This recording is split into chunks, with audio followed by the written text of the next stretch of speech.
விபத்தில் சிக்கி பாடகி ராஜலட்சுமிக்கு நடந்த பெரும் சோகம். கண்ணீரில் மூழ்கிய தமிழ் சினிமா திரைப்பிரபலங்கள். என்ன ஆச்சு அப்படின்னு பார்த்தோம்னா, தமிழ் சினிமாவுடைய மிக முக்கியமான நாட்டுப்புற பாடகி ராஜலட்சுமி. இவங்க தமிழ் சினிமாவில் இது வரைக்கும் நிறைய படங்கள்ல பாடல்களை பாடியிருக்காங்க. இவங்களுக்கு ஆரம்பத்துல இருந்து நாட்டுப்புற பாடல்கள் மேல ஆர்வம் அதிகம். எப்படியாவது நாட்டுப்புற பாடல்களை மக்கள் மத்தியில மிகவும் பிரபலமடைய வைக்கணும் அப்படின்னு இவங்க சின்ன வயசுல இருந்து போராடி இருக்காங்க. இதுக்காக நிறைய அசிங்கங்களையும் அவமானங்களையும் தாங்கியிருக்காங்க. அப்படி கஷ்டப்பட்டு போராடின ராஜலட்சுமிக்கு விஜய் டிவில சூப்பர் சிங்கர் நிகழ்ச்சியில கலந்துக்கிற வாய்ப்பு கிடைச்சது. அந்த வாய்ப்பை பயன்படுத்தி ராஜலட்சுமி ஒரு பாடகியா தன்னை ப்ரூவ் பண்ணாங்க. அதுவும் குறிப்பா கிராமப்புற பாடல்களை பாடுறத ராஜலட்சுமி மிக முக்கியமான ஒரு விஷயமா கையில் வச்சிருந்தாங்க. அதுவும் அவங்களுடைய குரல் வளம், அந்த பாட்டு எல்லாமே கேட்கறதுக்கு ரொம்பவுமே அற்புதமா இருந்துச்சு. அதனாலேயே விஜய் டிவில சூப்பர் சிங்கர் நிகழ்ச்சியில வின்னரா ஆனாங்க. அதன் பிறகு சினிமாவில் களமிறங்கி படங்கள்லையும் பாட ஆரம்பிச்சாங்க ராஜலட்சுமி.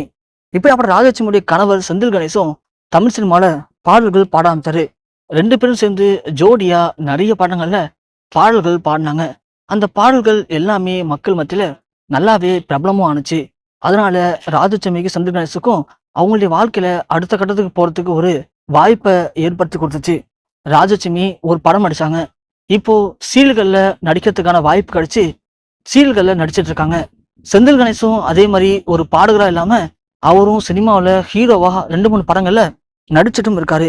இப்படி வாழ்றதுக்கே வழி இல்லாம ஒரு காலத்துல கஷ்டப்பட்ட செந்தில் கணேசும் ராஜலட்சுமியும் ஒரு பாடகரா தன்னை ப்ரூவ் பண்ணி இப்போ அடுத்த கட்டமா ஒரு நடிகரா தங்களை மாத்திக்கிட்டு தமிழ் சினிமால நடிகைகளா அறிமுகமும் ஆயிருக்காங்க. இப்படியாப்பட்ட இந்த நிலைமையில ராஜலட்சுமி ஒரு முக்கியமான சீரியல்ல கமிட் ஆயிருக்காங்க. கமிட் ஆகி நடிச்சுட்டும் இருக்காங்க. அது போக அவங்களுடைய ஃப்ரீ டைம்ல சில படங்களுக்கு பாடல்களும் பாடுறாங்க. சின்ன திரை ஃபங்க்ஷன்களையும் பாடுறாங்க. அதே மாதிரி மிக முக்கியமான கலை நிகழ்ச்சிகள்லையும் வெளிநாடுகளுக்கு போயிட்டு அங்க பாடல்கள் பாடிட்டு இருக்காங்க. அப்படி தன்னுடைய மிக முக்கியமான ஒரு துபாய் ஃபங்க்ஷனுக்கு போறதா அந்த ராஜலட்சுமிக்கு திடீர்னு துபாயில் ஏற்பட்ட கலவரத்தின் காரணமா அந்த நிகழ்ச்சி கேன்சல் ஆயிடுச்சு. அதனால சென்னையில இருந்து அவங்களுடைய சொந்த ஊருக்கு புறப்பட்டு போயிருக்காங்க ராஜலட்சுமி. அப்படி புறப்பட்டு போற வழியில திடீர்னு அவங்களுடைய கார் மிகப்பெரிய ஒரு விபத்துக்கு சிக்கியிருக்கு. அந்த விபத்துல அந்த கார்ல இருந்த ராஜலட்சுமிக்கும் அவருடைய கணவருக்கும் பயங்கரமான காயம் ஏற்பட்டு 2 பேருமே வழியில துடிச்சிருக்காங்க. அதன் பிறகு அங்க வந்த சில பேர் அவங்கள பார்த்து அங்க வந்து மீட்டெடுத்து கொண்டு வந்து மருத்துவமனையிலும் அனுமதிச்சிருக்காங்களாம். மருத்துவமனையில அனுமதிக்கப்பட்ட ராஜலட்சுமி, செந்தில் கணேஷ் 2 பேருக்குமே மிக மிக முக்கியமான உயர்தர சிகிச்சைகள் எல்லாமே ஐசியூல அளிக்கப்பட்டு இருக்கான். ஸோ செந்தில் கணேசுக்கு அந்த அளவுக்கு பெருசா ஒன்றும் காயம் ஏற்படல. ஆனா ராஜலட்சுமிக்கு பலத்தம் காயம் ஏற்பட்டிருக்கு.